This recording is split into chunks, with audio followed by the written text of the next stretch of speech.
AP का ये question देखते हैं, एनसीईआरटी से है, जो कि एक केस स्टडी के रूप में यूज होता है। इसके बेसिस पे आप दूसरा क्वेश्चन भी केस स्टडी का सॉल्व कर सकते हैं। क्वेश्चन बोल रहा है spiral is made of successive semi circle with centre alternatively at A B starting with centre at A radius 0.5। मतलब फर्स्ट जो स्पाइरल बन रहा है उसका रेडियस 0.5 है, नेक्स्ट जो स्पाइरल आपका बन रहा है उसका रेडियस 1 है, उसके नेक्स्ट जो स्पाइरल बन रहा है उसका रेडियस 1.5 है।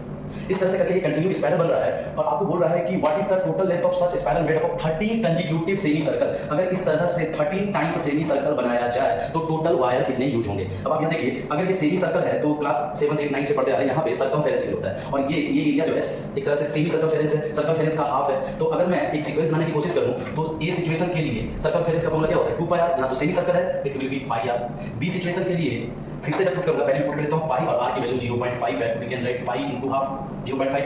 नेक्स्ट टाइम में बी के लिए पाई तो वही रहेगा, लेकिन उसके लिए रेडियस कितना है 1, रेडियस 1 है, तो ये क्या हो जाएगा आपका पाई। फर्स्ट टाइम आपका पाई अपॉन 2 आया था, सेकंड टाइम आपका पाई आ गया। अगर नेक्स्ट सिचुएशन आपका सी होगा तो उसके लिए अगर आप कंडीशन लेंगे तो ये पाई और 1.5 दैट मींस 3/2, तो ये आपका 3 पाई अपॉन 2। तो कंटीन्यूअस आपका देखो तो ए के लिए, बी के लिए, सी के लिए पाई/2, पाई 3 पाई/2, नेक्स्ट आपका 2 पाई बनेगा। तो ये एक एपी के सीक्वेंस को फॉलो किया। ए की वैल्यू यहाँ पे सबसे फर्स्ट पाई/2, डी आपको पता है second term minus first term के next term minus first term last term, तो पाई माइनस पाई/2।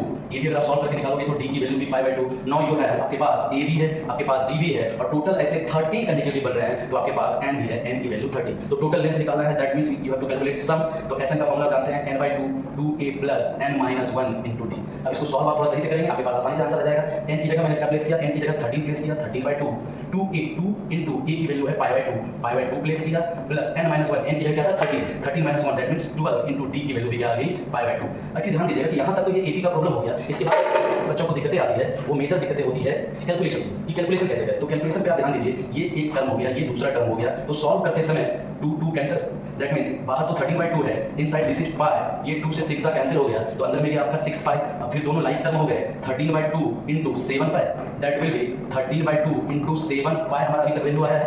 और नेक्स्ट अगर आप इसे कैलकुलेट करेंगे तो 13/2 इनटू 7 और पाई की वैल्यू आपको पता है 22/7, 7 कैंसिल, 2 से 11 जा, 13 इनटू 11 आप इसे मल्टीप्लाई कर लीजिए, that will be your answer. ये कितना आ जाएगा 13 इनटू 11 आप करके देख लीजिए, that will be 143 metre. Total आपका जो इसमें वायर यूज होगा वो जो स्पाइरल के लिए वो टोटल 143 मीटर यूज होगा, यू कैन चेक।